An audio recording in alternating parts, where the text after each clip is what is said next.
Crime report India में आपका स्वागत है। मैं हूं शारिक खान। राजधानी दिल्ली में कल पुलिस ने 2 इनकाउंटर के बाद कुख्यात बदमाशों को गिरफ्तार कर लिया। पहली वारदात दिल्ली के रोहनी इलाके की है, जहां पुलिस ने कुख्यात झपट्टा मार और बदमाश प्रदीप को इनकाउंटर के बाद गिरफ्तार किया। प्रदीप पर मकोका के तहत भी केस दर्ज था। इनकाउंटर के बाद घायल प्रदीप को इलाज के लिए अस्पताल में भर्ती कराया गया है। दूसरी वारदात भी देर रात की है, जब बेगमपुर इलाके में पुलिस की मुठभेड़ इनामी बदमाश दीपक के साथ हो गई। चोरी झपट्टा मारी की 30 से अधिक वारदात को अंजाम देने वाला दीपक मुठभेड़ के बाद घायल हो गया। पुलिस ने गिरफ्तार करने के बाद उसे अस्पताल में भर्ती करवाया।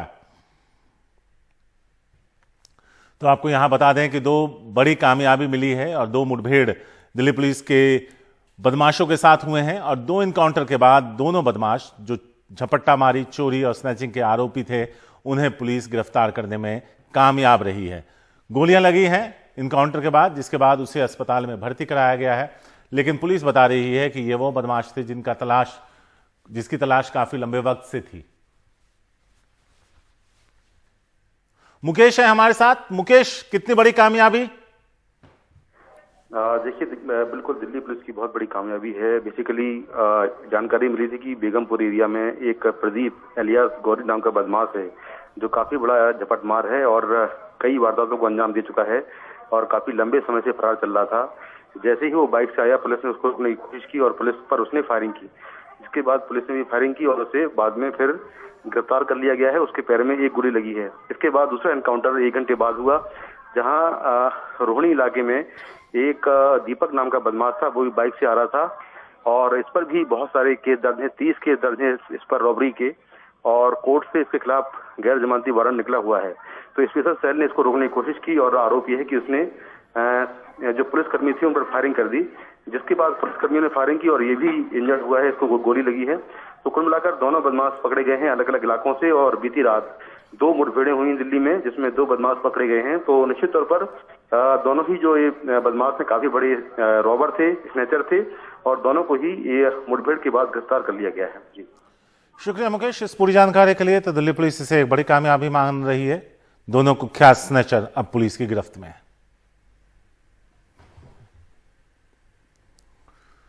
वहीं एक सीसीटीवी फुटेज सामने आया है, जिसमें एक कारोबारी को कई गोलियां मारी गई हैं। सीसीटीवी में यह वारदात रिकॉर्ड हुई। गंभीर हालत में प्लास्टिक कारोबारी अपूर्व जैन को अस्पताल में भर्ती कराया गया है। यह वारदात रविवार की है। अब इसकी सीसीटीवी फुटेज सामने आई है, जहां बदमाशों ने जैन को कई गोलियां मारी। उनकी हालत गंभीर है, अब वो अस्पताल में भर्ती है।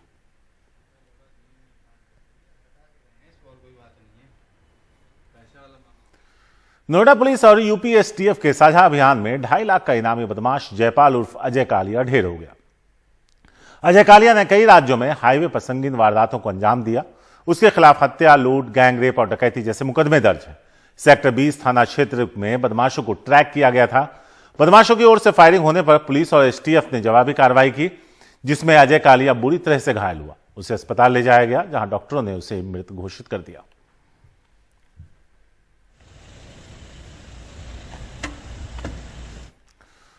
पंजाब के भटिंडा जिले में एक कैटेगरी के बदमाश कुलबीर सिंह और उसके एक साथी की गोली मारकर हत्या कर दी गई। हमले में कुलबीर का दूसरा साथी गुरप्रीत जख्मी हुआ है, जिसे अस्पताल में भर्ती करवाया गया। मर्डर को अंजाम देने वाला आरोपी मनजिंदर सिंह मन्ना कुलबीर का साथी रहा है। कुलबीर की ओर से बचाव में चलाई गई गोली से मन्ना भी घायल हुआ। पुलिस ने उसे गिरफ्तार कर अस्पताल में भर्ती करवाया है। कुलबीर और मन्ना के बीच कुछ दिन पहले किसी बात को लेकर तकरार हुई थी, जिसकी वजह से उसने वारदात को अंजाम दिया।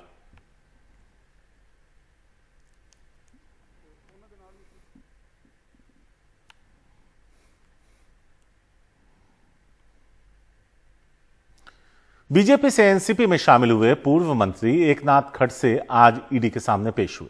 पुणे के जमीन घोटाले में ईडी ने उन्हें समन किया था। कल ईडी का समन मिलने के बाद एनसीपी ने ट्वीट कर बताया कि खड़से पेश होने से पहले एक प्रेस कॉन्फ्रेंस करेंगे, लेकिन रात में फिर ट्वीट कर प्रेस कॉन्फ्रेंस रद्द किए जाने की खबर दी गई। एनसीपी में शामिल होते समय एकनाथ खड़से ने कहा था कि बीजेपी ईडी लगाएगी तो वो सीडी लगाएंगे। ऐसा माना जा रहा था कि खड़से किसी बड़े नेता के खिलाफ खुलासा कर सकते हैं। कल इस मामले में ईडी ने खड़से के दामाद को भी गिरफ्तार किया। इसके पहले भी समन दिया था और मैं पहले भी आया था, आज भी आया हूँ।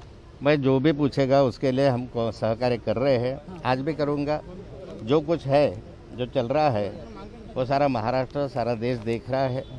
इसके बारे में सभी को मालूम है कि ये पॉलिटिकली मोटिवेट है सारा का सारा विषय। एक बार इसकी इंक्वायरी पहले हो चुकी है, 5 बार की इंक्वायरी हो गई है, अभी फिर से इंक्वायरी चल रही है। अभी और कितने बार इंक्वायरी करेंगे? और इस मुद्दे पर हमारे संवाददाता सुनील सिंह की ये रिपोर्ट। बीजेपी से एनसीपी में शामिल हुए पूर्व मंत्री और जलगांव के कद्दावर नेता एकनाथ खड़से की मुसीबत बढ़ गई है, क्योंकि ईडी यानी कि प्रवर्तन निदेशालय ने आज उन्हें पुणे के एमआईडीसी भोसरी में एक जमीन घोटाले के संदर्भ में तलब किया है, पूछताछ के लिए बुलाया है। और ख़ास बात यह है कि कल ही उनके दामाद गिरीश चौधरी को ईडी ने गिरफ्तार कर लिया है। मामला कुछ इस तरह का है कि आरोप यह है कि खड़से जब रेवेन्यू मिनिस्टर थे बीजेपी और शिवसेना की सरकार में 2016 में, तब एक ज़मीन का सौदा हुआ था और भोसरी में एमआईडीसी में एक ज़मीन का 3 एकड़ की ज़मीन थी, जिसको कि खड़से के पत्नी और उनके दामाद ने मिलकर खरीदा था। आरोप यह है कि ज़मीन की उस समय की बाजार की कीमत तकरीबन 31 करोड़ रुपए थी, लेकिन उसे 3 करोड़ 75 लाख रुपए में यानी कि औने पौने दामों में खरीदा गया। और इस वजह से जो सरकार है उसको रेवेन्यू में तकरीबन 61 करोड़ का नुकसान हुआ। दरअसल मामला कुछ इस तरह का है कि अब्बास सुकानी नाम का एक शख्स था जिससे एमआईडीसी का विवाद था, और उस विवाद के चलते एमआईडीसी उस जगह को अपने में एक्वायर नहीं कर पा रही थी। तब खड़से के परिवार ने उस ज़मीन को खरीदा और पूरे सौदेबाजी हुई, और ये आरोप उनके ऊपर लगा कि इसके लिए तब रेवेन्यू मिनिस्टर रहते हुए एकनाथ खड़से ने अपने पद का दुरुपयोग किया गया। उनका ऐसा दावा है कि इस पूरे मामले में एंटी करप्शन ब्यूरो और बाकी इनकम टैक्स कई एजेंसियां जांच कर चुकी है, तकरीबन 5 बार जांच हो चुकी है, लेकिन कहीं भी कुछ भी गलत नहीं मिला। और ये एक प्राइवेट सौदा था, क्योंकि जो ज़मीन थी वो एमआईडीसी के नाम पर नहीं थी, बल्कि उस व्यक्ति के नाम पे थी जिसका कि उस पर कब्जा था, उससे सौदा हुआ है। इसलिए इस तरह का कोई मामला उनके खिलाफ बनता नहीं है। और जो सौदा भी किया गया वो उनकी पत्नी मंदाकिनी और दामाद के नाम पे है, उनका इस पूरे मामले से कुछ लेना देना नहीं है। और 5 एजेंसियों से 5 बार जांच में क्लीन चिट मिलने के बाद भी उन्हें अब ईडी के नाम से डराया जा रहा है, सताया जा रहा है, और यहाँ पर उनके दामाद को गिरफ्तार भी किया गया है।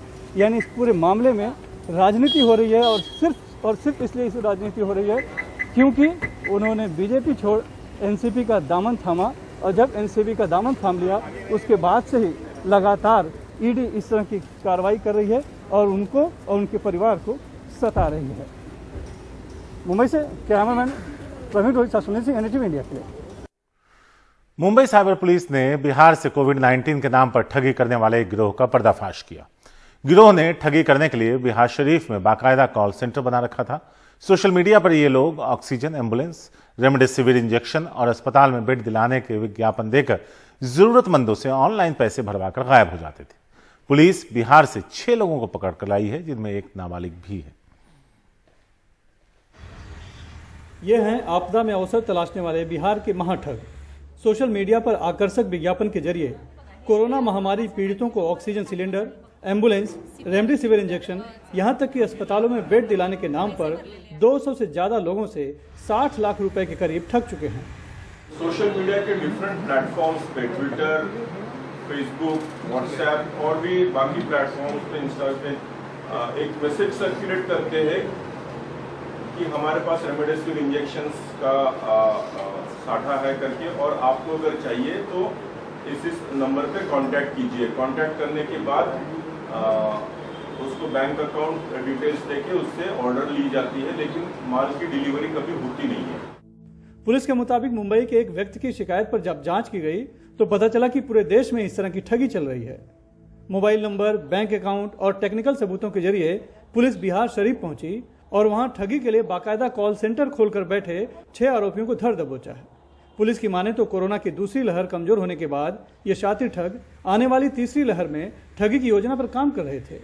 थर्ड वेव की बात चल रही है, तो they have prepared themselves for the third wave also, कि थर्ड वेव में बच्चों को ज़्यादा अफेक्ट होने के चांसेस है, तो उसके लिए क्या क्या ज़रूरत पड़ेगी, उसके लिए क्या क्या चीज़ों का शॉर्ट सप्लाई अगर होता है तो क्या करना है, accordingly they were prepared for the third wave also. Police के मुताबिक साथी ठगों ने अपने गोरख धंधे को अंजाम देने के लिए 100 से ज़्यादा सिम कार्डों का इस्तेमाल किया। ये सभी सिम कार्ड पश्चिम बंगाल से फर्जी दस्तावेजों के आधार पर मंगाए गए थे। इतना ही नहीं तो बैंक अकाउंट में पैसे जमा करवाने के लिए भी 30 बैंक अकाउंट खोले गए थे, जो फर्जी दस्तावेजों के आधार पर ही खोले गए थे। ऐसा पुलिस की आंखों में धूल झोंकने के लिए किया गया था, लेकिन मुंबई साइबर पुलिस की नज़र से आखिरकार वो बच नहीं पाए। मुंबई से कैमरामैन धनेश के साथ सुनील सिंह, NDTV इंडिया के लिए। दिल्ली के पौष इलाके वसंत विहार में पूर्व केंद्रीय मंत्री PR मंगलम की पत्नी किटी मंगलम की हत्या कर दी गई। पुलिस ने हत्या के आरोप में कपड़े धोने का काम करने वाले एक शख्स और उसके साथी को गिरफ्तार कर लिया। हत्या का मकसद लूटपाट था। वसंत विहार के इसी घर की दूसरी मंजिल पर 67 साल की किटी मंगलम घर में कामकाज करने वाली महिला के साथ रहती थी। मंगलवार रात 11 बजे पुलिस को सूचना मिली कि किटी की हत्या हो गई है। काम पे ये किसी को भी रख लेते थे, कभी भी बुला लेते थे। इस चीज को मैं बोलती भी थी इनको, ऐसे मत रखा करो मैडम जी। रहता कोई नहीं है सर, सब काम कर करके चले जाते हैं। मैं भी काम करके इतना। अभी सिर्फ जो मैडम थी वो अकेली रहती थी? अकेली रहते सर। ये धोबी कौन है? राजू नाम का, जानते हैं आप? क्या रोज आता था कपड़े लेने? नहीं मैम, बुलाते थे फोन करके तभी आता था। अब उसका टाइम टेबल का नहीं पता होता था कब आ रहा है कब नहीं आ रहा है, बट मेरे सामने। घर में कामकाज करने वाली महिला ने पुलिस को बताया कि कपड़े धोने वाला राजू अपने 2 साथियों को लेकर रात 9 बजे घर आया। पहले उसने उसे बंधक बनाया, फिर लूटपाट कर किटी मंगलम की तकिए से मुंह दबाकर हत्या कर दी। पुलिस ने जांच के बाद राजू और उसके साथी राकेश राज को गिरफ्तार कर लिया। राकेश के पास से लूट के 60,000 रुपए बरामद हुए। राकेश विदेश मंत्रालय में ड्राइवर है। पुलिस के मुताबिक राजू किटी मंगलम को 5 साल से जानता था, इसीलिए वो आसानी से घर में दाखिल हो गया। पुलिस को करीब 11 बजे जानकारी मिली, जबकि ये घटना रात करीब 9 बजे की थी। पुलिस मौके पर पहुंची और पुलिस ने आसपास के CCTV कैमरों की फुटेज को देखा, साथ में नौकरानी से पूछताछ की तो नौकरानी ने राजू का नाम लिया। उसके बाद पुलिस ने राजू जो धोबी था उसे गिरफ्तार कर लिया है, जबकि उसके 2 साथी अभी भी फरार हैं। धोबी आया था और धोबी का नाम राजू है। इमीडिएटली हम लोगों ने टीम रवाना करी। भंवर सिंह कैंप में बताया जाता है कि ये रहता था, वहाँ पे गए और इसको पकड़ा गया। और इससे इंटरोगेशन के दौरान ये सामने आया है जो बाकी 2 लड़के हैं जिनका नाम सूरज और राकेश है। ये पता चला है कि धोबी राजू जो है सूरज से पिछले 8 साल से संपर्क में था, ये इसका मित्र है, और राकेश पिछले लॉकडाउन में इसका मित्र बना था। किटी मंगलम सुप्रीम कोर्ट में वकील रही हैं। उनके पति PR मंगलम PV नरसिम्हा राव और अटल बिहारी वाजपेयी सरकार में केंद्रीय मंत्री रहे हैं, जबकि उनका बेटा मोहन मंगलम अपनी पत्नी के साथ बेंगलुरु में रहता है। नई दिल्ली से मुकेश सिंह, NDTV इंडिया। और अब वक्त है क्राइम न्यूज रैप का।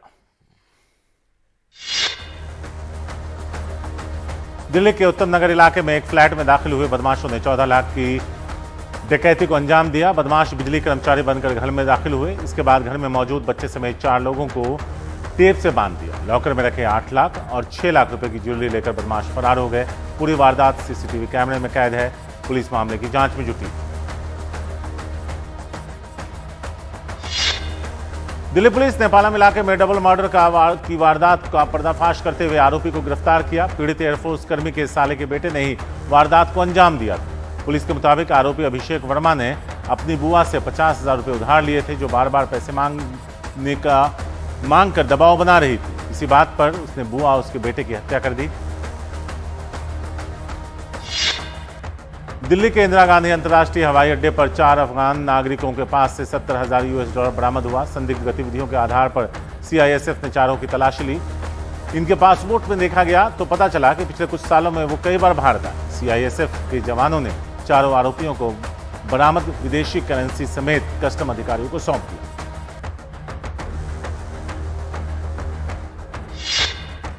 दिल्ली के इंदिरा गांधी इंटरनेशनल एयरपोर्ट पर मुस्तैद CISF जवानों को चेक इन काउंटर के पास एक लावारिस बैग मिला, जिसमें $5,791 कैनेडियन और एक सोने की अंगूठी मिली। विदेशी करेंसी का भारतीय मूल्य में करीब 3.5 लाख रुपए बनता है। त्रिपुरा के सोनामुरा में बीएसएफ ने गांजे की बड़ी खेप जब्त कर उसकी अंतर्राष्ट्रीय बाजार में जो कीमत है वो 29 लाख बताई जा रही है। हाल के दिनों में इस क्षेत्र में नशा तस्करों की गतिविधियां बढ़ी, जिसके मद्देनजर बीएसएफ के जवान मुस्तैद हैं।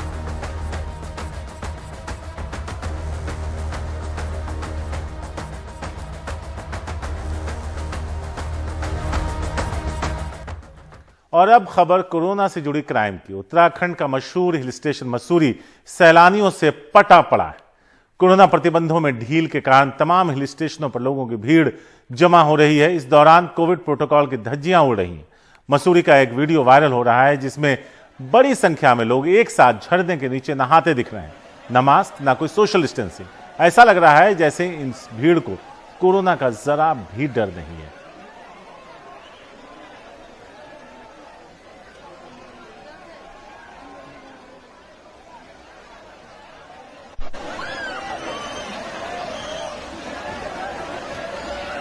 इस तरह की तस्वीरों को देखने के बाद उत्तराखंड के नैनीताल में भीड़ को देखते हुए प्रशासन ने वीकेंड में दोपहिए वाहनों के प्रवेश पर प्रतिबंध लगा दिया। हाईकोर्ट की सख्ती के बाद बिना नेगेटिव रिपोर्ट और बिना पोर्टल पर पंजीकरण के आने वाले वाहनों को वापस भेजा।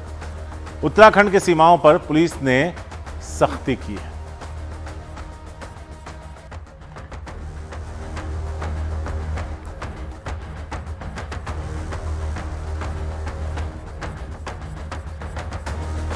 और आज इस शो में इतना ही। हमें दीजिए इजाजत। नमस्कार।